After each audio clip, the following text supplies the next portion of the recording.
Good morning each and everyone. कैसा लग रहा है आपको नई क्लास में बैठना है स्मार्ट बोर्ड के सामने, है ना? ओके, अब कहाँ तक पढ़ चुके और आज क्या पढ़ेंगे? अकाउंटिंग इक्वेशन, जर्नल एंट्री पढ़ चुके, कैश बुक पढ़ रहे थे, कैश बुक में कैश बुक पढ़ चुके, मेरी तरफ से कंप्लीट हो गया, प्रैक्टिस करना बाकी है। और आज का टॉपिक मैं लेने वाला था पेटी कैश बुक, ठीक है? कैश बुक और पेटी कैश बुक चलने से पहले अकाउंटिंग इक्वेशन और जर्नल एंट्री का कल टेस्ट है ना? कैश बुक में नहीं ले रहा हूँ क्योंकि बहुत सारे बच्चों ने कैश बुक नहीं पढ़ा, मतलब बहुत सारे बच्चे ऐसे हैं जिन्होंने कैश बुक तो पढ़ लिया है लेकिन अकाउंटिंग इक्वेशन और जर्नल एंट्री नहीं पढ़ी, तो फिर मेरे को टेस्ट लेने में समझनी पड़ेगी। अभी कार्तिक, प्रथम, तनिषा, टीना और आर्ची, आप लोग कल का टेस्ट नहीं दोगे। कल का टेस्ट नहीं दोगे तो आपको कल आना है 10 o'clock, ठीक है?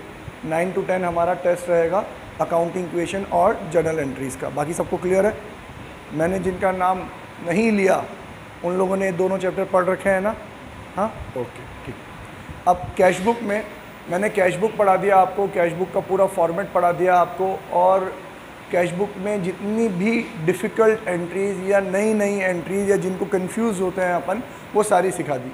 मेनली तो सीखने लायक सिर्फ दो ही चीज़ थी, एक तो था आपका कॉन्ट्रा एंट्री और एक था चेक इन हैंड।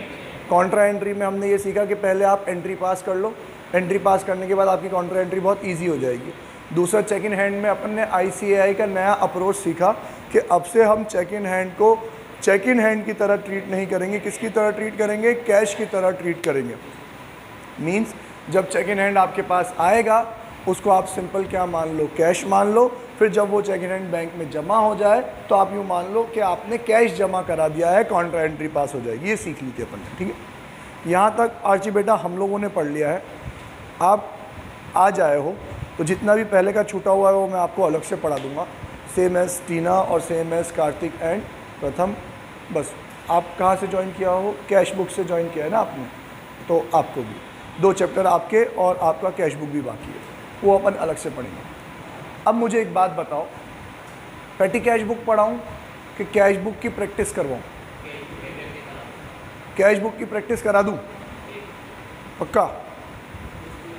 बहुत टाइम जाएगा यार, मेरी क्लास चल जाएगी आज। एक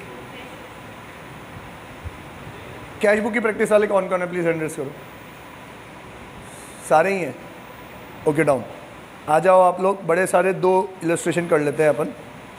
अब मीन्स कैश बुक की प्रैक्टिस तो आप मुझसे ये तो एक्सपेक्ट नहीं कर रहे ना कि मैं कैश बुक बनाऊंगा यहाँ पे, है ना?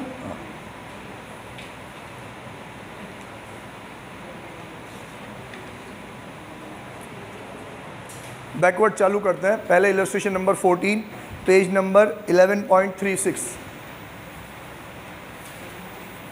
Page number 11.36। New book old book में ऊपर नीचे हो रहा होगा। तो ओपनिंग बैलेंस कैश 12,000, बैंक 36,000। मिल गया क्या? पेटी कैश बुक के पहले वाला क्वेश्चन है।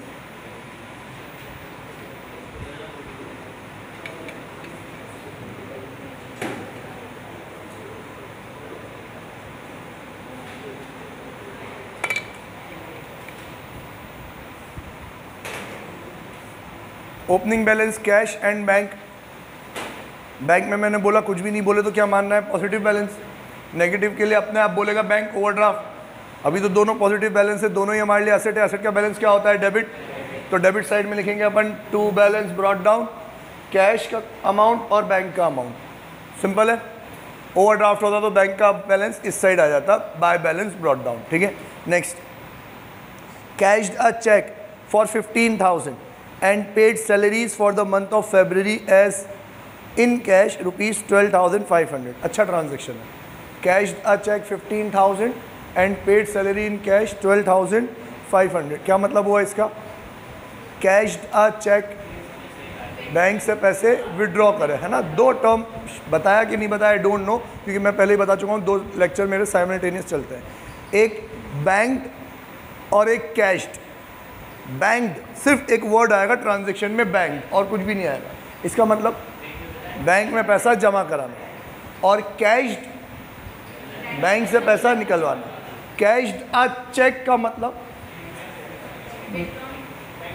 बैंक से पैसा निकलवाना, लेकिन किसके थ्रू? चेक के थ्रू। बैंक से पैसा विड्रॉ करने के 2-3 तरीके होते हैं। बैंक वालों ने आपको एटीएम दे रखा है, एटीएम पिन करो और पैसे निकलवा लो। दूसरा एक होता है विड्रॉवल स्लिप, कि बैंक में जाओ आप, विड्रॉवल स्लिप भरो, अपना साइन करो, ले लो। और एक होता है चेक, आपको चेक बुक दे रखी है ना सबको चेक इशू करने के लिए, अब आपको खुद को ही पैसे चाहिए तो उस चेक पे लिख दो आप सेल्फ और चले जाओ पैसे ले आओ, ठीक है। तो कैश द चेक का मतलब मैंने तीसरा वाला मोड इस्तेमाल किया है, मैंने खुद के ही चेक से खुद ही पैसे विड्रॉ कर लिए, ठीक है। कौन सी है ये? Contra entry. बट इस ट्रांजैक्शन में उसने साथ साथ ही आपको बता दिया कि हमने किया क्या। हमने क्या करा सर? 15,000 में से 12,500 की तो क्या पे कर दी? सैलरी। तो अब इसके 2 अप्रोच हो सकते हैं। पहला, आप 15,000 की कॉन्ट्रा एंट्री पास करो, आपके पास कैश में पूरे 15,000 आ जाएंगे। फिर आप 12,500 का कैश में से क्या बता दो? पेमेंट बता दो। ये पहली वाली एंट्री, सिंपल वाली एंट्री, बट लेंदी वाली एंट्री। या दूसरा, आप क्या करो, सिंगल एंट्री में ही बैंक में ही 12,500 तो सैलरी में बता दो और बाकी के 2,500 का क्या बता दो? कॉन्ट्रा एंट्री बता दो, क्योंकि एट द एंड आपके कैश में तो क्या बचा? 2,500। अब ये वाला जो सेकेंड अप्रोच है ना, ये इम्पैक्ट डालने वाला अप्रोच है। आप कहो तो पहले पहला वाला पढ़ते हैं, सिंपल वाला, कि सर पहले तो हमने 15,000 रुपये विड्रॉ करे तो सर ये तो कॉन्ट्रा एंट्री है। कॉन्ट्रा एंट्री के लिए जस्ट के लिए तो अपन क्या करते हैं? जर्नल एंट्री पास करते हैं। जर्नल एंट्री क्या पास होगी इसकी?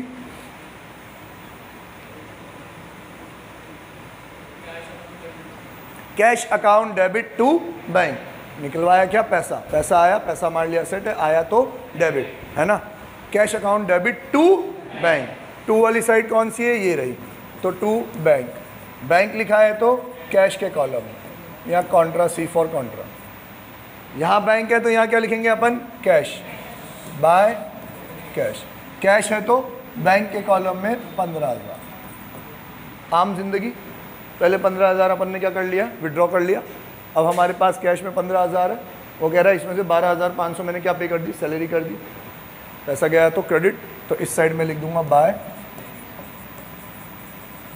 सैलरी 12,000। पहली अप्रोच है ना।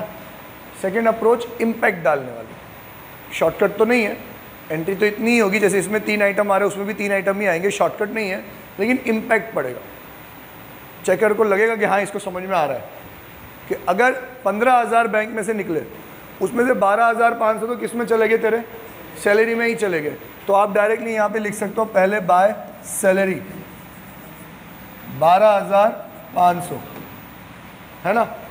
फिर 2,500 आपके पास कहाँ रह गए? कैश में। तो कॉन्ट्रा एंट्री कितने से पास होगी? 2,500 से। वापस कैश आया, एंट्री तो वही होगी, cash account debit to bank, तो फिर से वही टू बैंक 2,500, यहाँ बैंक यहाँ कैश, बाय कैश 2,000। क्लियर? दोनों में से आप कोई सा भी अप्रोच यूज़ कर सकते हो, गलत कुछ भी नहीं है, जैसी आपकी अंडरस्टैंडिंग हो वैसे। अगला,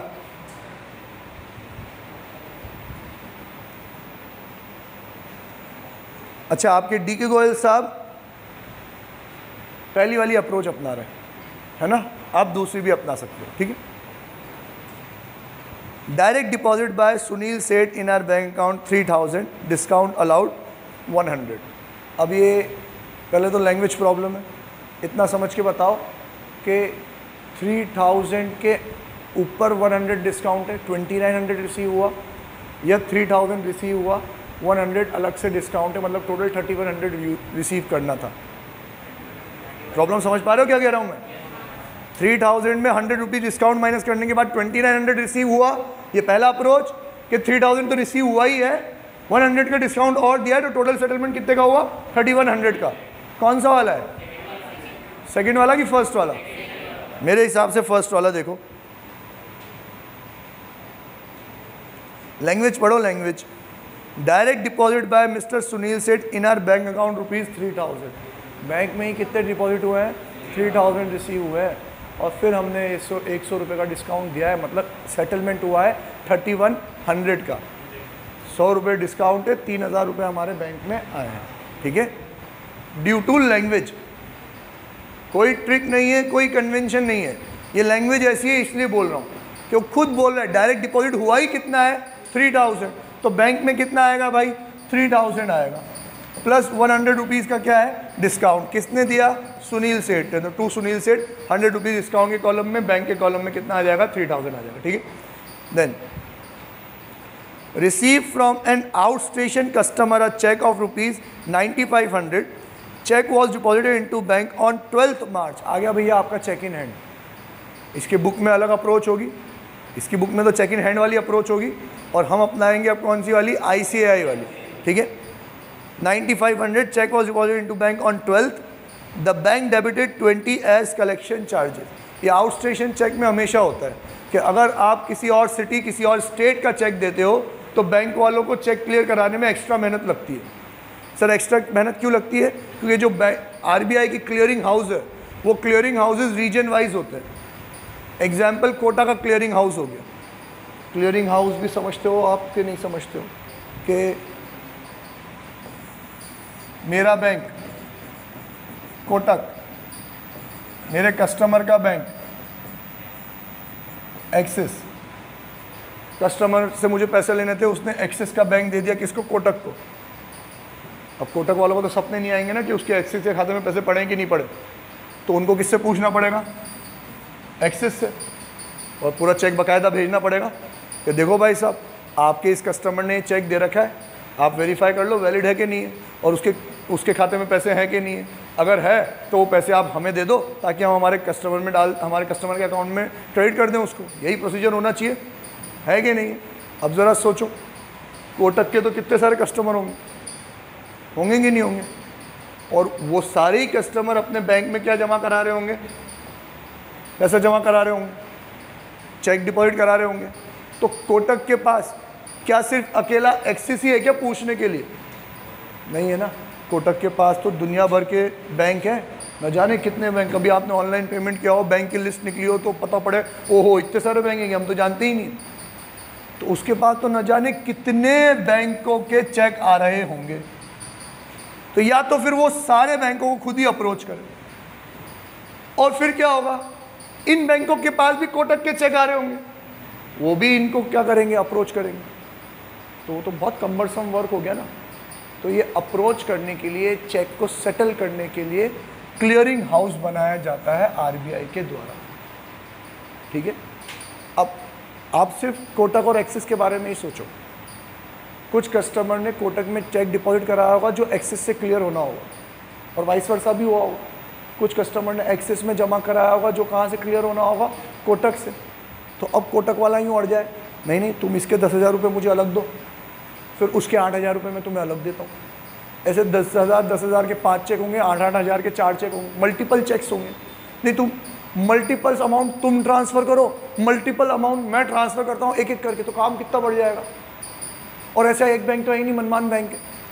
तो क्लियरिंग हाउस ये कोऑर्डिनेशन बिठाता है कि आज के दिन में तुम इतना ट्रांसफ़र करोगे नेट सेटलमेंट, या आज के दिन में तुम इतना ट्रांसफ़र करोगे नेट सेटलमेंट। पहले वो बैंक से वेरीफाई करवाएगा।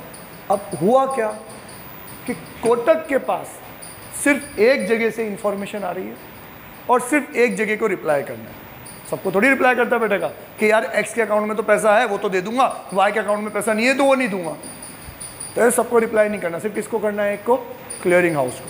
और ये तो सिर्फ रिप्लाई करने की बात है। अब बोलो चेक भी तो है, चेक भी तो भेजना पड़ेगा, बताना पड़ेगा कि नहीं बताना पड़ेगा, ये देखो चेक उसी का तो है। नहीं तो कोटक कहेगी, एक्सेस मान लेगी क्या कि इस कस्टमर का चेक आया, बोल दिया मान लिया? नहीं भाई, चेक दिखाओ, हम चेक करेंगे, साइन वेरीफाई करेंगे सही है कि नहीं है, फॉर्जरी तो नहीं है। तो ये लोग क्या करते हैं, उस चेक को पहले इलेक्ट्रॉनिक फॉर्म में कन्वर्ट करते हैं, उसको बोलते हैं अपन ट्रंकेटेड चेक। क्या बोलते हैं? Truncated check. और उस इलेक्ट्रॉनिक फॉर्म को ट्रांसफ़र करते हैं क्लियरिंग हाउस में। क्लियरिंग हाउस उस इलेक्ट्रॉनिक चेक को ट्रांसफ़र करता है इनके पास, और ये उस साइन को क्या करते हैं, वेरीफाई करते हैं, है ना। तो ये पूरा प्रोसेस होता है। अब क्लियरिंग हाउस का काम कितना बढ़िया सोचो, उसको तो हर ब्रांच से रिप्लाई लेना और हर ब्रांच को रिप्लाई देना। तो क्लियरिंग हाउस को कितना काम बढ़ गया। तो क्लियरिंग हाउस रीजन वाइज बटे हुए हैं। रीजन वाइज बटे हुए मतलब ये कोटा का क्लियरिंग हाउस, फिर जयपुर का क्लियरिंग हाउस। अब क्या होगा, आपका भी बैंक कोटा में है, मेरा भी बैंक कोटा में है, तो काम किसका हुआ, एक क्लियरिंग हाउस का। लेकिन आपका बैंक जयपुर में है, मेरा बैंक कोटा में है, तो क्लियरिंग हाउस कितने लग गए, 2। तो इन्फॉर्मेशन भी पास आउट ज़्यादा होगी, तो टाइम भी ज़्यादा लगेगा, बैंक की मेहनत भी ज़्यादा लगेगी। इसलिए बैंक आउट स्टेशन चेक में क्या कलेक्ट करता है, आपसे चार्जेस कलेक्ट करता है। अब आप यूँ समझो, मेरे कस्टमर ने मुझे 9,500 दिए, उस 9,500 को कलेक्ट करने में मेरे 20 रुपये खर्च हो गए। क्या ये 20 रुपये मैं कस्टमर से मांगूंगा कि नहीं मांगूंगा? कस्टमर से काय को मांगूंगा? नहीं मांगूंगा, कस्टमर की गलती नहीं है, तो उसका चेक बाउंस थोड़ी हुआ है जो मैं उससे पैसे मांगूंगा। तेरा चेक बाउंस हो जाए और मेरे चार्जेस डिडक्ट हो जाए तो अपन हकदार है कि यार तेरे चक्कर में मेरे चार्जेस डिडक्ट हो गए तो मैं तुझसे पैसे लूँगा। लेकिन ये तो एक नॉर्मल प्रोसीजर है। आज उसका अकाउंट सेम सिटी में भी होता और चेक क्लियर होता तो भी तो आपका बैंक आपसे मल्टीपल चीज़ों के लिए बैंक चार्जेस लेता है। तब आप उससे थोड़ी कह सकते हो आप तो चेक से पेमेंट देते हो, हमें बैंक अकाउंट ऑपरेट करना पड़ता है, बैंक वाले चार्जेस लेते हैं, हम तो आपसे लेंगे। ऐसा थोड़ी होता है, ये तो आपका पार्ट है। तो अब हमें 2 ट्रांजैक्शन को रिकॉर्ड करना पड़ेगा। एक कस्टमर से 9,500 रुपीज़ आए, वो अलग बात, और एक हमारे जो 20 रुपये लग गए वो हमारा खर्चा है, जिसको अपन क्या बोलते हैं, बैंकिंग चार्जेस। डन। अब थोड़ा कौन सा वाला कर रहा है यार,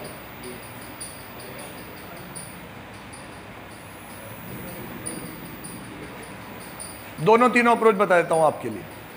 पहली अप्रोच कि आम जिंदगी कि अगर अपन ने उसको चेक इन हैंड माना होता तो अभी तो वो चेक इन हैंड है, ना कैश में है ना बैंक में है, तो कैश बुक में एंट्री पास नहीं होगी, उसकी तो जनरल एंट्री पास होगी।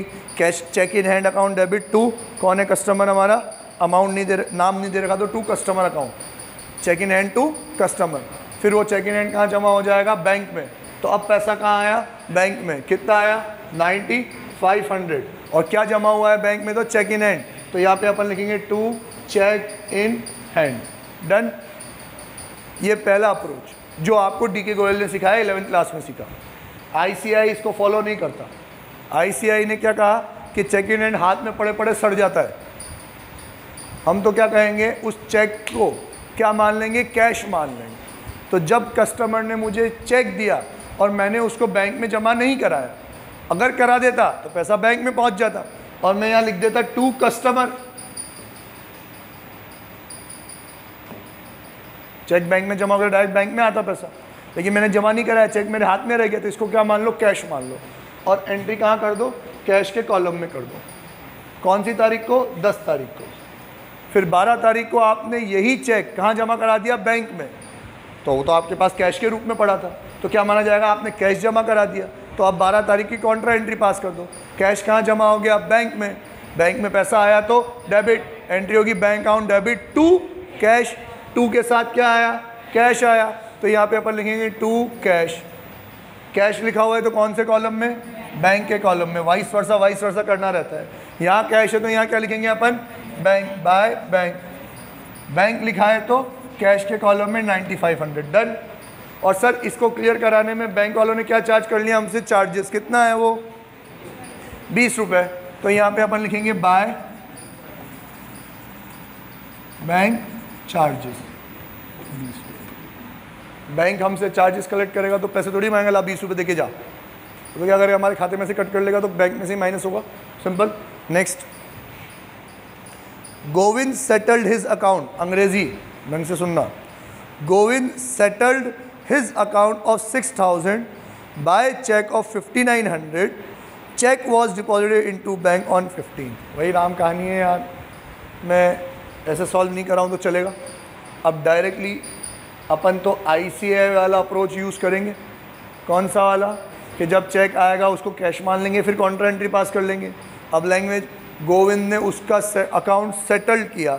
सर कैसे सेटल्ड किया ये नहीं बताया, कभी कभी तो यूँ बोलता है Govind settled his account by giving cheque, Govind settled his account by paying cash, कभी कभी ऐसा लिखा हुआ होता है। लेकिन अभी ये जो बाय गिविंग चेक और बाय पेइंग कैश ये नहीं लिखा हुआ, क्योंकि ये वर्ड लिखा हुआ तो बहुत झट से पता पड़ जाता है कि गोविंद ने तो पैसे दिए। अभी नहीं लिखा हुआ है, अभी सिर्फ ये लिखा हुआ गोविंद सेटल्ड हिज अकाउंट। अब मुझे मेरा अकाउंट सेटल करना है तो कैसे करूँगा? पैसे देके, है ना। अकाउंट ऑफ ₹6,000 मतलब देने कितने थे? 6। कितने में सेटल्ड हुआ? By cheque of ₹5900। मतलब गोविंद ने हमें एक चेक दिया 5900 का, किसके बदले में? 6000 के बदले में। 100 रुपये का तो क्या हो गया? डिस्काउंट। नीचे लिखा हुआ है कि हमने तो वो चेक कब जमा कराया? 15 तारीख को, है ना। मतलब सेम डे जमा नहीं कराया तो सेम डे तो क्या है? Cheque in hand. Cheque in hand को अपन क्या मानते हैं? कैश। तो अपन यहाँ लिखेंगे टू गोविंद, 100 रुपये डिस्काउंट के कॉलम में और कैश के कॉलम में 5900। फिर वो 15 तारीख को वो कैश कहाँ जमा हो गया? बैंक में। तो वापस से यही एंट्री, टू कैश, बैंक के कॉलम में 5900, यहाँ कैश यहाँ बैंक, और कैश के कॉलम में 5900। सेम टू सेम वैसा ही, है ना। ओके, आपको समझ में आ रहा है क्या? आ रहा है तो बोनस है, मैं यूँ मानता हूँ, मैंने नहीं पढ़ा है ये, आपकी प्रीवियस नॉलेज के बेस पे समझ में आ रहा है, ठीक है। Next, settled Ravi's account of 8200 after 200 as discount by giving cheque of ₹6000 and balance in cash. Star mark कर लें, थोड़ा सा लेंदी है ये। और लैंग्वेज वापस से, सेटल्ड रवीज अकाउंट, अंग्रेजी है ना। अब किसने सेटल किया? रवि ने सेटल किया कि हमने सेटल किया? हमने। और हम कैसे सेटल करेंगे? पैसे देके। मतलब इस बार हम पैसे दे रहे हैं। कितना दे रहे हैं? सर 8200 का अकाउंट था, मतलब कितने देने थे? 8200 देने थे, और डिस्काउंट कितना मिल गया? 200 रुपये। मतलब अब तो हम पैसे दे ही रहे हैं ना। पैसा गया तो क्रेडिट साइड में एंट्री करेंगे। किसको दे रहे हैं पैसे अपन? रवि को। तो बाय रवि भाई साहब 200 रुपये तो आएंगे डिस्काउंट के कॉलम में। तो देने कितने पड़े? 8000। 8000 का सेटलमेंट कैसे किया? कैश दिया कि चेक दिया? तो वो कह रहा है by giving a cheque of ₹6 and balance in cash. तो 8 में से 6000 का तो मैंने दे दिया चेक, तो वो तो आ जाएगा बैंक के कॉलम में, और बचा कितना? 2000, वो आ जाएगा कैश के कॉलम में। अब आयाज यूँ पूछे कि सर इसमें तो लिखा हुआ ही नहीं है कि गोविंद ने चेक इमीडिएटली जमा कराया कि बाद में जमा कराया। क्या करें आयाज? देख आगे देख कब जमा कराया।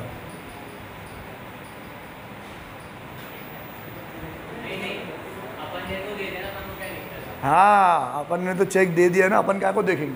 गोविंद जाने, उसका काम जाने, वो आज जमा कराए, कल जमा कराए या परसों जमा कराए, हमें उससे मतलब नहीं है। हमने तो चेक दे दिया तो हम तो हमारे अकाउंट में से पैसा कम कर देंगे, है ना। डन। कल भी लॉजिक बताया था ना इसका। Okay, next, withdrawn from bank 15,000 and an office equipment typewriter was purchased 12,000, balance was taken by the owner। ये तो बहुत लल्लू एंट्री। अब विड्रॉन फ्रॉम बैंक तो कोई मतलब का ही नहीं रहता। क्यों मतलब का नहीं रहता? आप पहले फिर उसको गधों की तरह पहले काउंटर एंट्री पास करो, सारा पैसा कैश में लेके आओ, फिर कैश में से बताओ कि एक तो आ गया टाइपराइटर और बाकी लेके आओ घर पे। तो मैं तो डायरेक्टली दोनों ही चीज़ें डायरेक्ट कहाँ से बता दूंगा? बैंक से। कि बैंक से जो पैसे गए वो कहाँ कहाँ गए? सर एक तो क्या ले आए? Office equipment. टाइपराइटर अकाउंट नहीं होता क्या होता है? Office equipment account. तो लिखेंगे by office equipment account directly कौन से कॉलम में? बैंक के कॉलम में। और बाकी कौन ले गया? प्रोप्राइटर घर पे, तो बाय ड्राइंग्स, ये भी कहाँ जाएगा? बैंक के कॉलम में। क्लियर है? Okay, next, sold goods to Sanjay on credit by Tata CU, मतलब का नहीं है तो क्रेडिट का ट्रांजेक्शन कैश बुक में रिकॉर्ड नहीं होगा। Next, Sanjay return goods worth ₹500 settled his account by cheque. Sanjay ने 500 गुड्स रिटर्न कर दिए तो वो भी कैश बुक में रिकॉर्ड नहीं होगा। उधार का ट्रांजेक्शन था, उधार में ही क्या हो जाएगा? रिटर्न हो जाएगा। हाँ, उसने अपना अकाउंट सेटल कर दिया। किससे सेटल किया? चेक से। सिर्फ सेटल्ड लिखा हुआ है, फुल सेटलमेंट तो नहीं लिखा हुआ। डिस्काउंट कुछ भी नहीं है। माल कितने का बिका था? 8000। रिटर्न कितने का कर दिया? 500। तो बचा कितना? 7500। 7500 हमें संजय से रिसीव हो गए, तो हम यहाँ लिखेंगे टू संजय। अब चेक रिसीव हुआ कि कैश रिसीव हुआ? Sir cheque. और अब अयाज चेक रिसीव हो रहा है और बताया भी नहीं कि इमीडिएटली डिपॉजिट हुआ कि बाद में डिपॉजिट हुआ। तो अब देखना पड़ेगा। जाओ नीचे जाके देखो संजय के चेक के बारे में कुछ लिखा हुआ है क्या?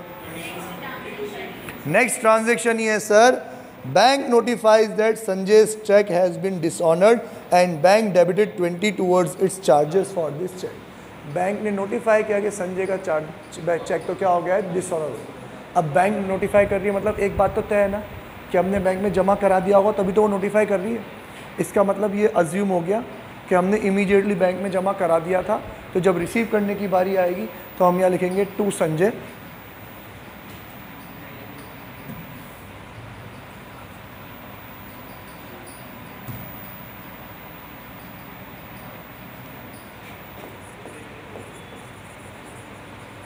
टू संजय, बैंक के कॉलम में 7500।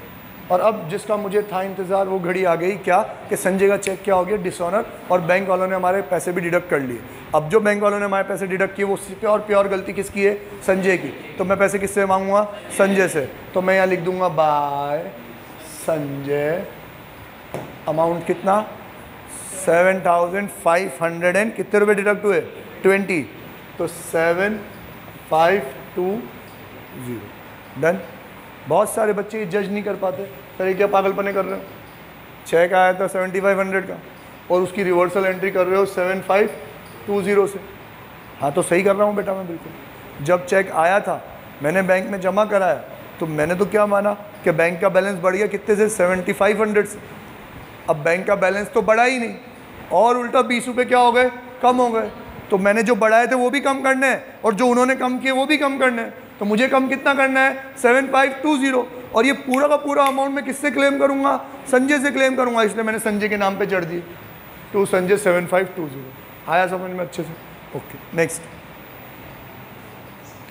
Issued a check of ₹3000 to Ashok as advance against our order of furniture worth ₹5000। Check कितने का दिया है, 3000 का। ऑर्डर कितने का दिया है, एंट्री कितने से पास होगी, 3000 के 5000, फिर ऑर्डर की एंट्री पास नहीं होती 3000। ओके 3000 की एंट्री तो पास होगी। आपने चेक दिया है तो बैंक से एंट्री तो दिखाओगे आप 3000। लिखोगे क्या, बाय फर्नीचर या बाय जिसको दिया उसका नाम, क्योंकि अभी फर्नीचर आया नहीं है, अभी तो आपने क्या दिया है, एडवांस दिया है। उसने फर्नीचर डिलीवर नहीं किया तो अपन एडवांस वापस मांगेंगे, तो ये हमारे लिए क्या है, एज अ डिपॉजिट असेट है। ठीक है, तो नाम क्या है भाई साहब का, अशोक, तो यहाँ पे लिख देंगे Ashok. Next, receive the amount of return cheque and bank charges in cash from Sanjay. Sanjay भला आदमी, जो चेक रिटर्न हुआ था वो और उसका बैंक चार्जेस दोनों दे गया हमको। किस में दे गया, कैश में। तो अब अपन यहाँ लिखेंगे वापस से टू संजय, कैश में देके गया है 7520। डन। ओके। कभी कभी प्रैक्टिकल नॉलेज होता क्या है कि संजय ने मुझे चेक दिया और संजय का चेक बाउंस हो गया। मैंने, बैंक ने मुझे नोटिफाई किया, मैंने संजय को नोटिफाई किया और मैं तो सुनाई उसको। संजय कह रहा है कि अरे भाई साहब ये बाउंस क्यों हुआ, क्योंकि साले बैंक वालों ने मेरे खाते में से भी कुछ चार्जेस डिडक्ट कर लिए, तो आपके 7500 में से थोड़े ही पैसे कम पड़ गए, इसलिए वो रिटर्न हो गया। आप टेंशन मत लो, मैं बैंक में पैसे जमा करा रहा हूँ, आप यही चेक वापस जमा करा दो। तो क्या ऐसा हो सकता है? हाँ ऐसा हो सकता है, मल्टीपल टाइम्स हो सकता है। मैंने कहा वापस बाउंस हो गया संजय, तो अरे सर सॉरी, वो मेरा छोरा पैसे जमा कराने में लेट हो गया, आपने पहले जमा करा दिए, हो गए हैं पैसे जमा, अब जमा करा दो, फिर करा दो। तो कोई ऐसी ज़रूरत नहीं है कि आप चेक उसके पास भेजो ही भेजो, वो नया ही चेक लाए। आप सेम चेक को दोबारा से डिपॉजिट भी करा सकते हो। लेकिन अगर संजय से मेरा इतना व्यवहार नहीं है, मैंने कहा बार बार ये पागलपन थोड़ी करता रहूँगा मैं, तो ये चेक ले जा और मुझे क्या दे दे, कैश दे। तो अब उसने मुझे क्या दे दिया, कैश दे दिया, या फिर तो मेरे को नया चेक दे, है ना। Next, goods worth ₹12,000 were purchase from Shyam सुंदर ऑन 15th इंस्टेंट। अंग्रेजी अंडरलाइन करो, 15th इंस्टेंट। इसका मतलब क्या हुआ, साला 26 तारीख को बता रहा है कि 15 तारीख को मैंने गुड्स उससे परचेज़ किए थे, तो इसका मतलब उधार में परचेज़ किए होंगे उस टाइम तक, तो वो तो क्रेडिट की ट्रांजैक्शन है, रिकॉर्ड होगा ही नहीं। अब क्या कहना चाह रहे हो, its payment was made today by cheque after deducting 5% cash discount. कितने गुड्स से, 12,000 का 5% 600 रुपये, 600 रुपये तो डिस्काउंट के कॉलम में। पे कितना कर दिया अपन ने, 11,400। कैसे पे किया, चेक से, हाँ चेक से पे किया। तो अपन यहाँ लिखेंगे कौन है भाई साहब, श्याम सुंदर, बाय श्याम सुंदर, डिस्काउंट के कॉलम में 600, बैंक के कॉलम में 11,400। Paid to Manohar 8,000 by cheque, तो बाय मनोहर बैंक के कॉलम में 8,000। Cash sales to date 80,000 of which 60,000 bank. ये मेरे को बड़ा अच्छा लगता है, स्टार मार्क कर लो कि एक ही ट्रांजैक्शन में थोड़ा पैसा बैंक में चला गया और थोड़ा पैसा कैश में रह गया। जनरली कहानी के अनुसार तो यूँ होना चाहिए कि जो मैंने गुड्स सेल करे हैं किस में करे हैं, कैश में। तो पहले तो पूरी सेल रिकॉर्ड होनी चाहिए कैश में, टू सेल 80,000। अब उस 80,000 में से बैंक में कितना जमा करा दिया आपने, 60। तो 60 की क्या हो जानी चाहिए, कॉन्ट्रा एंट्री। पर मैं इसके सपोर्ट में नहीं हूँ, क्योंकि डबल डबल मेहनत क्या को कराओ। आपने 80,000 के सोल्ड करे, 60 कहाँ पहुँच गए बैंक में, कैश में कितना रह गया 20। तो एक ही एंट्री पास कर दो, टू सेल, बैंक के कैश के कॉलम में 20, बैंक के कॉलम में 60। नतीजा तो वही निकलेगा, है कि नहीं। तो अपन सिंगल एंट्री ही पास करते हैं, टू सेल 20,000 और 60,000। और बेटा इसके कोई दो अप्रोच नहीं, इसको तो सारे ऑथर एग्री करते हैं कि हाँ ये ऐसे ही होना चाहिए। बैंक में 60 गया, वो सेल का ही था ना, तो टू सेल 60, जो बच गया वो कैश में, डन। हाँ, पर फिर भी आप कहो कि हम तो पहला वाला अप्रोच अपनाएंगे, तो आपका टाइम थोड़ा ज़्यादा जाएगा। आपकी मर्जी, अपनाना चाहो अपना लो। पहले टू सेल 80 लिखो, फिर 60 की कॉन्ट्रा एंट्री पास कर दो, ठीक है। नेक्स्ट। अच्छा, एक बात और बता दूँ, ये जो अपन लेंदी वाली अप्रोच करते हैं ना, तो वो माइंड के लिए तो ईजी लगती है, क्योंकि जल्दी जल्दी वो दिमाग चलता जाता है हमारा, और जल्दी जल्दी आप लिख भी लोगे। बट प्रॉब्लम कहाँ आएगी कि आपने एक एंट्री को 2 कर दिया, तो जब आप बैलेंस निकालोगे तो आपको टोटल करने में भी आपकी मेहनत एक्स्ट्रा लगेगी, और वहाँ साला क्योंकि जल्दी जल्दी कैलकुलेटर चलता है तो गलती होने के चांसेस है। जब तक कैलकुलेटर नहीं था तब तक तो मैं मना ही करता था, क्या को फॉरवर्ड में अपना टाइम बढ़ा रहे हो, 5 चीज़ों को प्लस करो, 10 चीज़ों को प्लस करो, तो टाइम तो लगता ही लगता है यार। अब तो चलो फिर भी कैलकुलेटर है, फिर भी आप कैलकुलेटर चलाओगे तो सही, एक भी डिजिट ऊपर नीचे होगी तो वापस से रिकॉल करोगे, चेक करोगे तो बहुत दिक्कत आती है। Bank collects interest on securities 300। क्या होता है ये, बैंक को हमने स्टैंडिंग ऑर्डर दे रखा है। अब ये हमारा उसमें बैंक रिकन्सिलिएशन स्टेटमेंट में बहुत आएगा। स्टैंडिंग ऑर्डर क्या होता है, एक वैलिड अथॉरिटी, हमने उनको पावर ऑफ अटॉर्नी दे रखी है एक तरीके से, कि यार मुझे 100 एंड 100 एंड 100 कंपनीज से पैसे लेने होते हैं हर महीने। अब मैं जाऊं, पैसे कलेक्ट करूं और आपके खाते में जमा कराऊं, इससे अच्छा एक काम करना, मेरे ब्याह पे तुम ही चले जाना, हाथों हाथ बैंक में जमा करा देना। अब ये अथॉरिटी मैं बैंक के कहने पे ही करता हूँ, क्योंकि आज के रियल वर्ल्ड में बैंकिंग इंडस्ट्री में भी बहुत सारा कंपटीशन है। हर आदमी के 2-3 बैंक अलग अलग में खाते होते हैं, मेरा भी है। तो मेरे बैंक वालों को फिक्र है कि यार इसके बाद पैसा तो आता है, पर अपनी ब्रांच तो इसके घर से दूर है, तो ये किसी पास वाले बैंक में ही जमा करा देगा तो पैसा, अपना तो नुकसान हो जाएगा ना, क्योंकि बैंक को तो चाहिए ही क्या, पैसा, ताकि वो लोन बांट सके। तो बैंक का एजेंट खुद आता है, अरे सर आप बार बार बैंक आते हो पैसे जमा कराने, हमें अच्छा नहीं लगता, आप तो हमें फ़ोन कर दिया करो, हम आ जाया करेंगे पैसे लेने। आपको किसी और से भी पैसे लेने हो तो आप तो हमें फ़ोन कर दिया करो, हम चला जाया करेंगे। तो ऐसा ही होता है। अब मुझे मान लो मैंने मेरी कोई शॉप रेंट पे दे रखी है, अब हर महीने मुझे उससे रेंट तो कलेक्ट करना होता ही है, तो मैंने बैंक को एक लेटर लिख के ले दे दिया कि 100 एंड 100% से मुझे हर महीने इतने पैसे कलेक्ट करने होते हैं, आप कलेक्ट करा करो, बैंक में जमा करा दिया करो, आप कलेक्ट करा करो, बैंक में जमा करा दिया करो, डन। सेम तरीके से मुझे मेरा इंटरनेट का बिल, लाइट का बिल, टेलीफोन का बिल जमा कराना ही कराना होता है, चूक जाओ तो साला पेनल्टी और लगती है। तो मैंने बैंक वालों से ही कह दिया कि ये लो मेरा इलेक्ट्रिसिटी का KNO नंबर, ये लो मेरा रेडीनेट का आइडेंटिफिकेशन नंबर, ये लो मेरा मोबाइल नंबर, हर महीने ये मेरी ड्यू डेट है, आप ही सर्च करा करो, वो मना थोड़ी करेंगे कंपनी वाले, आप ही सर्च करा करो, मेरे खाते में से पैसे दे दिया करो। देने तो यहीं सी खाते में अपने आप डिडक्ट हो जाएंगे, तो मेरी क्या हो जाएगी, झंझट खत्म हो जाएगी। तो ये होता है स्टैंडिंग ऑर्डर। तो अब बैंक वालों ने मेरे बिहाफ पे इंटरेस्ट ऑन सिक्योरिटीज़ कलेक्ट कर लिया, तो वो कलेक्ट करके क्या करेंगे, मेरे खाते में जमा करा देंगे। तो मेरे पास तो पैसा आया तो डेबिट, बैंक के कॉलम में 300, और यहाँ पे लिखेंगे अपन 2 इंटरेस्ट ऑन सिक्योरिटीज़, या सिर्फ 2 इंटरेस्ट चलेगा, ठीक है। Deposited into bank cash retaining 10,000, 3 star mark करो, सबसे इंपॉर्टेंट। और वैसे आप पढ़ के आए हो तो आपको पता होगा इसका मतलब क्या है। कार्तिक, क्या मतलब है इसका?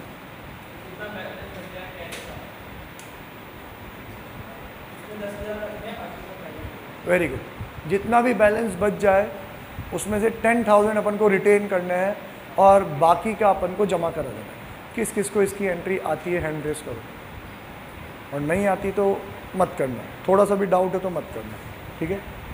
अयाज क्या एंट्री होगी इसकी? वेरी गुड सर, वही काउंटर एंट्री होगी। Bank account debit to cash, तो टू कैश बैंक के कॉलम में, यहाँ कैश है तो यहाँ बैंक कैश के कॉलम में। एंट्री तो लल्लू है। अमाउंट कैसे कैलकुलेट करेंगे अयाज? हाँ वेरी गुड सर, पहले अपन रफ में कैश का बैलेंस निकालेंगे इस एंट्री को करने से पहले। ऐसी एंट्री एंड में ही आ सकती है कि पहले अपन कैश का बैलेंस निकाल लो। रफ में निकाल लिया आपने बैलेंस, मान लो बैलेंस आया 70,000, तो उसने अब कितना रिटेन करने को कहा है? 10,000, तो 10,000 माइनस कर दो, उसमें कितना बचा? 60 की काउंटर एंट्री पास कर देंगे। फिर फॉर्मली जैसे अपन टोटल रिसीट, टोटल पेमेंट और बैलेंस निकालते हैं वैसे बैलेंस निकालेंगे। अब जब ये वाला ट्रांजेक्शन हो गया कि आपने 10,000 रिटेन किए हैं, बाकी सब बैंक में जमा करा दिया है, तो एक तरीके से क्रॉस चेक भी हो जाएगा आपका। क्या क्रॉस चेक हो जाएगा कि अब आपका कैश का बैलेंस बचना ही कितना चाहिए? 10,000, क्योंकि वही तो आपने रिटेन किया है कि नहीं? ओके, कर लोगे ये एंट्री। पहले अपन को बचपन में दिक्कत आती थी, अब तो दिक्कत नहीं आएगी ना कि लिख के बताऊं मैं? हो जाएगी एंट्री। आर्ची लिख के बताऊं? एक बार लिख दो, तुम मेरे से मिलके जाना।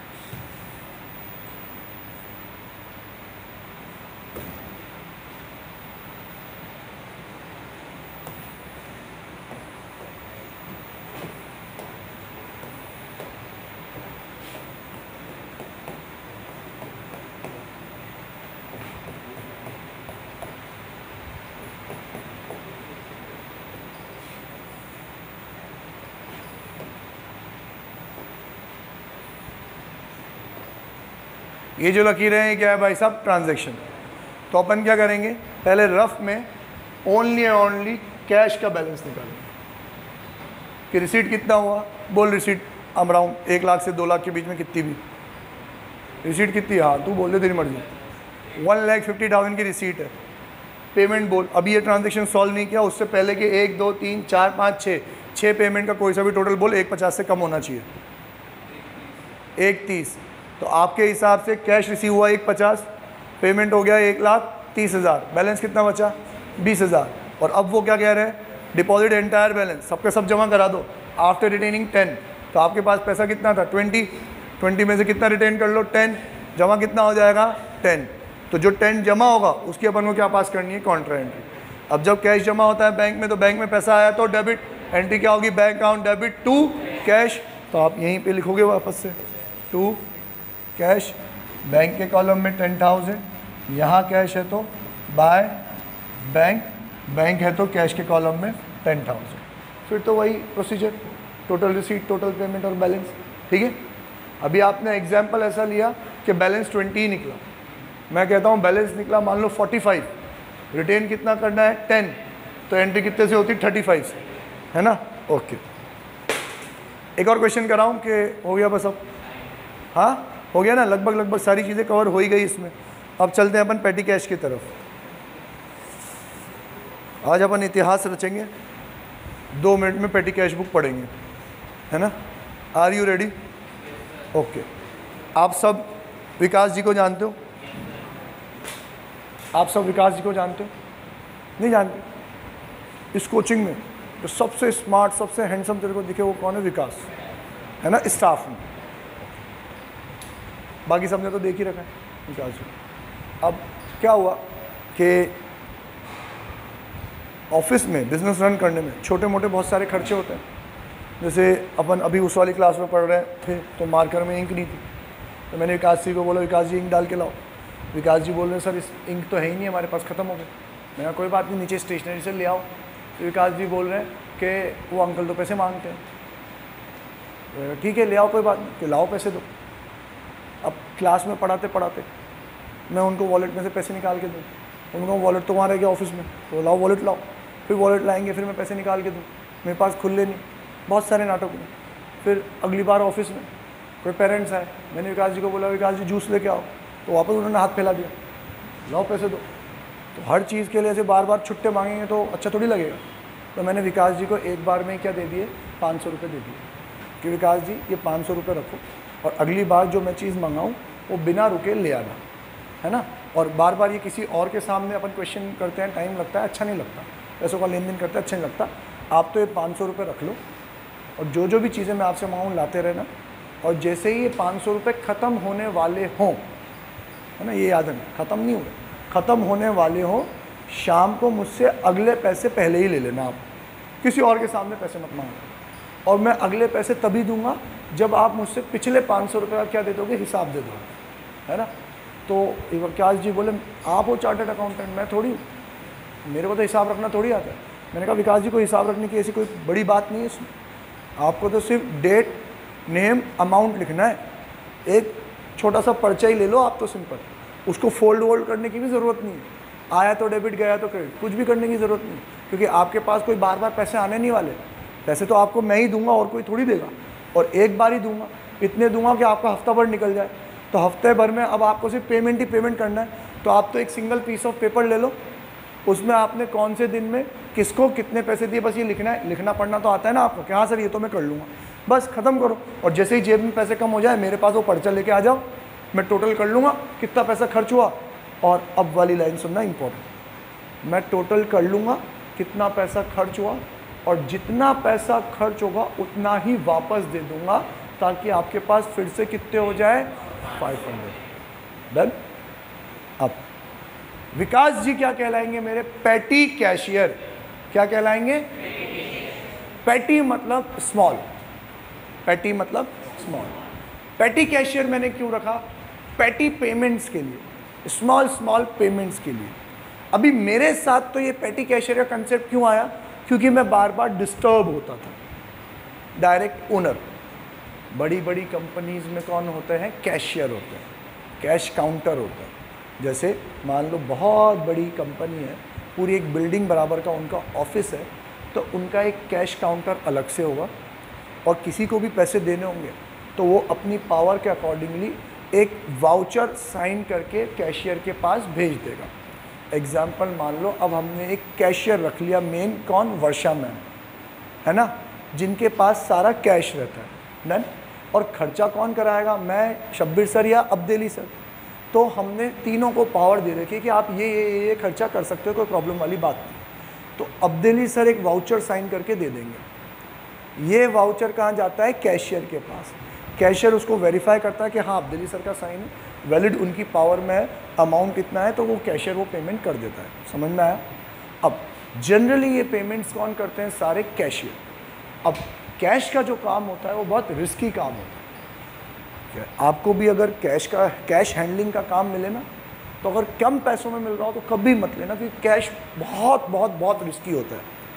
मैं वर्षा मैम का रिस्क गिना दूँ आपको। कल को उनसे पैसे काउंट करने में गलती हो गई, उन्होंने एक नोट कम काउंट कर लिया, 10,000 की फीस में 500 की नोट में कैश आया, है ना, तो 20 नोट आने चाहिए थे, 19 को ही उन्होंने 20 गिन लिया, एक नोट क्या आ गया उनका, कम आ गया। तो वो डायरी में तो रिसीट कितने लिखेगी, पूरे 10,000। सामने वाले को तो बना के रिसीट कितने की देगी, पूरे 10,000 की। लेकिन एंड में कैश मिलेगी तो 500 रुपये तो कम आएंगे ना, आएंगे कि नहीं आएंगे, आएंगे। अब ये 500 रुपये कौन बियर करेगा, ओनर बियर नहीं करेगा, क्योंकि अगर ओनर बियर करने लग गया तो कैशियर को तो मज़ा आ जाएगा, रोज़ के ही 500-1000 रुपये कम होने लग जाएंगे, है ना। तो ओनर तो कभी बियर नहीं करेगा, कि गलती किसकी है, कैशियर की। तो बियर कौन करेगा, कैशियर ही बियर करेगा। समझ में आया। अब 500 रुपये बियर करते हुए उनकी तो आंखों में आंसू आ जाएंगे, लेकिन अगर ये चीज़ नहीं करेंगे तो मेरी आंखों में आंसू आ जाएंगे, तो बियर तो वही करेंगे। एक नोट कम निकला, या फिर नोट नकली निकला, या फिर पेमेंट देते टाइम पेमेंट ज़्यादा कर दिया, या फिर किसी को पेमेंट दिया पर लिखना भूल गए, याद ही नहीं आ रहा किसको दिया, क्योंकि इतने पेमेंट थे दिन भर में। पेमेंट तो दे दिया, कैश तो कम आएगा, किसको दिया पता ही नहीं है, तो फिर से रिस्क किसकी हो गई, उनकी। अब जब वो वर्षा मैम इतने पैसे भुगत चुकी हो और उसमें विकास जी उनसे 20 रुपये मांगने आ जाए, तो थप्पड़ ही पड़ेगा जोर से, क्योंकि वो तो अब एक एक नोट को यूं देख देख के 5 बार गिन गिन के ले रही है। 20 रुपये दो, अरे दो नया कब तक खड़ा रहूँगा, 20 रुपये के लिए कब तक खड़ा रहूँगा, और माथे आ जाएंगे। कैश बहुत रिस्की है। और भी बता दूं मैं आपको, चेक भी इनको ही लेना, चेक भी इनको ही जमा, क्योंकि कैश बुक तो दोनों बनती है, कैश और बैंक। चेक भी इनको ही लेना, चेक जमा भी इनको ही कराना, बाउंस हो रहा है तो उसकी प्रोसीडिंग भी इनको ही करना। तो ये बहुत रिस्की काम है और बहुत सारा काम है। और छोटे छोटे पेमेंट में फिर वो क्या होता है, इरिटेट होता है और गलती करने के चांसेस और बढ़ते हैं। इसलिए हमने स्मॉल पेमेंट्स के लिए एक और रख लिया, कौन, पेटी कैशियर। ठीक है। अब जैसे हमारे साथ एक केस हुआ था, यही वर्षा मैम को और वर्षा मैम के साथ एक पूजा मैम भी थी, इन दोनों मैम को मैंने बैंक से कैश विड्रॉ करने के लिए भेजा और विड्रॉ करके लाई और मेरे को दे दिए इन्होंने कैश। मैंने कैश देखते ही बोल दिया कि ये तो पैसे ज़्यादा है। वो कहाँ से ज़्यादा है सर, जितना आपने मंगाया हम गिन के लाएँ उतने ही है। मेरा गारंटी उतने ही है कि हाँ उतने ही। मैंने कहा अब अगर ज़्यादा निकले तो मैं नहीं दूंगा। कि हाँ सर क्यों दोगे आप, उतने ही है, मैं तो कॉन्फिडेंट हूँ। और पैसे पता है 50,000 रुपये ज़्यादा निकले, पूरा एक बंडल ज़्यादा निकला और मैंने उनके सामने ही नहीं किया तो 50,000 रुपये ज़्यादा। और उस टाइम पे कोई ऐसा कोई बड़ा ट्रांजैक्शन था भी नहीं, मेरा ही ट्रांजैक्शन था। तो वो सोचने लगी दोनों, यार पैसे ज़्यादा कहाँ से आए, हम तो गिन के लाए, ये पैसे ज़्यादा कहाँ से आए। और ऐसा कोई ट्रांजैक्शन है ही नहीं कि किसी और के पैसे हो जो आपके मिल गए हो, है ही नहीं, पैसे कहाँ से ज़्यादा है। अभी तो मैं पैसे गिन के मैं खुश होकर मैं बैठा ही था कि चलो अपन पार्टी करेंगे, तुम लोगों को मैं डोमिनोज़ लेके आऊँगा। 50,000 तुमने मेरे से कोई ज़्यादा दिए और तुम्हें पता भी नहीं है, तुम्हारे है भी नहीं, कोई मांगने आया भी नहीं, तो ये तो अपने ही है। मैं एक मोबाइल भी खरीदूँगा और तुम्हें पार्टी भी दूँगा। ठीक है। मैंने रखे ही थे, हाथ तो हाथ फ़ोन आ गया और जिसका फ़ोन था मैं देखते ही समझ गया कि 50,000 रुपये उसके। किसका फ़ोन था, बैंक मैनेजर का। वो कह रहा है कि आज आपके यहाँ से 2 गर्ल आई थी, कैश विड्रॉ करके लेके गई है, हमारे कैशियर ने उनको 50,000 रुपये का बंडल ज़्यादा दे दिया। अब मैं भी बन रहा, क्या बात कर रहा है, मैंने तो जितने ही मंगाए थे वो हाथों हाथ किसी को पहुँचा दिए, मैंने तो गिने भी नहीं और सामने वाले ने भी रख लिए। अब तू ऐसे कैसे कह रहा है यार, कौन लाएगा पैसे उनसे, और how can you be so sure कि उनको ही दे। तो कह रहे हैं अरे मुर्तज़ा भाई कैमरे में दिख रहा है उनको गड्डी ज़्यादा गई है, कैमरे में ही दिख रहा है, अब वो आप देख लो, नहीं तो हम तो वो बच्चों पे बात आएगी। मैंने कहा चल मैं पूछ के बताता हूँ। जितना तो मैंने कहा मैं पूछ के बताता हूँ। और अभी तो हम ऑफिस में हंसी रहे थे कि ये देखो तुम बैंक से 50,000 रुपये ज़्यादा ले आए हो। उतनी देर में तो मैनेजर यहाँ आ गया ऑफिस में यहीं, और उसके साथ उस कैशियर को भी ले आया। वो कैशियर भी मासूम सी मैडम, और उसने मेरे को सारी कहानी सुनाई कि अगर ये आप नहीं होते और ये पैसे आप मुझे वापस नहीं देते, क्योंकि उसके आते ही तो मैं हंस गया और मैंने हाथ निकाल के दिया, ये लो भाई साहब। तो कह रहा अगर ये आप नहीं होते कोई और होता और वो नट जाता पैसे देने से, तो ये पूरी पिक्चर किसकी बनती, मैडम की। और मैडम घर जा ही नहीं पाती, पहले उनके घर से 50,000 रुपये आते, बैंक का पूरा हिसाब मैच होता, तब ये घर जाती। ऐसा हमारे साथ ऑलरेडी हो चुका है, वो कहानी बाद में सुनाऊंगा मैं तुमको। तो मैंने कहा देख अब ये 50,000 की तो मैंने पूरी प्लानिंग कर रखी थी, मैनेजर मेरा दोस्त। मैंने कहा देख मैंने तो पूरी प्लानिंग कर रखी थी कि मैं लूँगा एक मोबाइल और इनको दूंगा डोमिनोज़ की पार्टी। अब चल मेरा मोबाइल तो जान दे, लेकिन डोमिनोज़ की पार्टी ड्यू बनती है, वो तो तुम्हें हमें देनी ही पड़ेगी। तो बोलेगा जहाँ आप बोलो वहाँ, जब आप बोलो तब। मैंने कहा ठीक है कल ही ले चलो हमको। तो वो हम सबको, पूरे स्टाफ को, इवन विकास जी को, सबको यहाँ, ये वाला कौन सा है, गोल्ड वाला, इधर हमको डोमिनोज़ में पार्टी लेके गए। और उस पार्टी के पैसे किसने दिए, उस कैशियर ने, क्योंकि गलती किसकी थी, उसकी। मस्त सब में पिज़्ज़ा खाया। ठीक है। तो इसलिए ये गलतियां ना हो, इसलिए अपन एक पेटी कैशियर रखते हैं। अब इस पेटी कैशियर में मैंने आपको एक बात बोली थी कि एक ये वाली लाइन सुनना बहुत इंपॉर्टेंट है। कौन सी वाली लाइन बोली थी, बोला था ना बीच में कि ये वाली लाइन सुनना बहुत इंपॉर्टेंट है। कौन सी लाइन थी, वेरी गुड, कि आप मेरे पास हिसाब लाना, जितने पैसे खर्च हुए होंगे मैं वापस दे दूंगा, ताकि आपके पास पूरे कितने रुपए हो जाएं, 500 रुपये। ये होता है इम्प्रेस्ड सिस्टम ऑफ पेटी कैश। क्या होता है, इम्प्रेस्ड सिस्टम। इम्प्रेस्ड सिस्टम में हम क्या करते हैं, एक इम्प्रेस्ड अमाउंट 500 रुपये फिक्स कर देते हैं, और उस इम्प्रेस्ड अमाउंट से ज़्यादा किसी भी पॉइंट ऑफ टाइम के कैशियर के पास नहीं होने चाहिए। जो इम्प्रेस्ड अमाउंट आपने सेट किया ना 500 रुपये, अब किसी भी पॉइंट ऑफ टाइम पे पेटी कैशियर के पास 500 से ज़्यादा नहीं होने चाहिए। और ये कब होगा कि जब पेटी कैशियर आपके पास हिसाब सबमिट कर रहा है, उसने 490 रुपये खर्च किए, तो आप उसको नया 500 का नोट निकाल के नहीं दोगे, क्योंकि नया 500 का नोट निकाल के दोगे तो उसके पास कितने हो जाएंगे, 510 रुपये। नहीं, आप उसको कितना दोगे, 490 ही दोगे, ठीक है, ताकि उसके पास क्या हो जाए, 500। ये क्वेश्चन में आता है। कैसे आता है कि at the end of the question ये दिया जाता है cash paid to petty cashier to follow the imprest system. ये नहीं बताएगा कि हमने 490 रुपये दिए, ये बताएगा इम्प्रेस सिस्टम को फॉलो करने के लिए हमने उनको कैश दे दिए। तो आपको पता होना चाहिए इम्प्रेस सिस्टम क्या होता है। इम्प्रेस सिस्टम क्या होता है कि उस इम्प्रेस अमाउंट को हम फुलफिल करते हैं, और अगर इम्प्रेस अमाउंट क्वेश्चन में 10,000 है और खर्चा उसका 8,500 हुआ है, तो आप पैसे कितने दोगे उसको, 8,500। तो इम्प्रेस सिस्टम क्या हो जाएगा, फॉलो हो जाएगा। डन। 2 तरीके की पेटी कैश बुक होती है। एक इम्प्रेस सिस्टम सीख लिया अपन ने, ठीक है। 2 तरीके की पेटी कैश बुक होती है।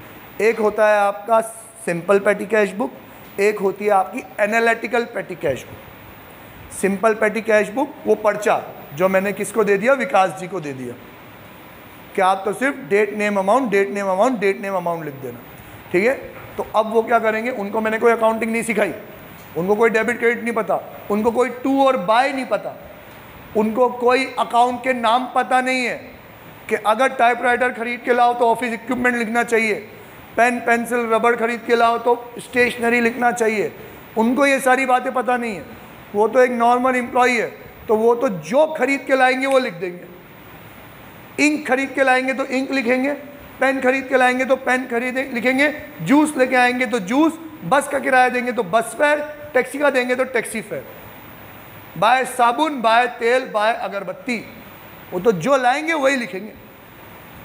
फिर हम पढ़े लिखे बंदे से उसका एनालिसिस कराएंगे कि ये इंक, ये पेन, ये मार्कर कहाँ जाएगा, स्टेशनरी, ये बस फेयर, ये टैक्सी फेयर कहाँ जाएगा, कन्वेंस में, साबुन तेल अगरबत्ती कहाँ जाएगा, जनरल एक्सपेंस या मिसलेनियस में। समझ में आया कि नहीं। तो आपको याद है ना, अपन पेटी कैश बुक में एक तो ये वाली बनाते थे जिसमें अपन यहाँ पे क्या कर देते थे, बैलेंस वैलेंस निकाल देते थे, ठीक है, और फिर उसका कॉलमिनर क्या करते थे, एनालिसिस करते थे कि नहीं करते थे, और फिर एंड में उसका भी टोटल निकालते थे। इन सब का टोटल और ये वाला टोटल बराबर होना चाहिए। याद आया। तो यहाँ तक की जो अपन ने पढ़ी थी, ये क्या है, सिंपल पेटी कैश, और ये वाला क्या है, एनालिटिकल पेटी कैश। डन। कल अपन दोनों का फॉर्मेट करके इक्वेशन करेंगे। बाय टाटा सी। कल तो नहीं करेंगे क्योंकि कल तो आपका टेस्ट है 9 to 10। जिनका टेस्ट नहीं है वो लोग 10 o'clock आएंगे, ठीक है। बाय टाटा सी।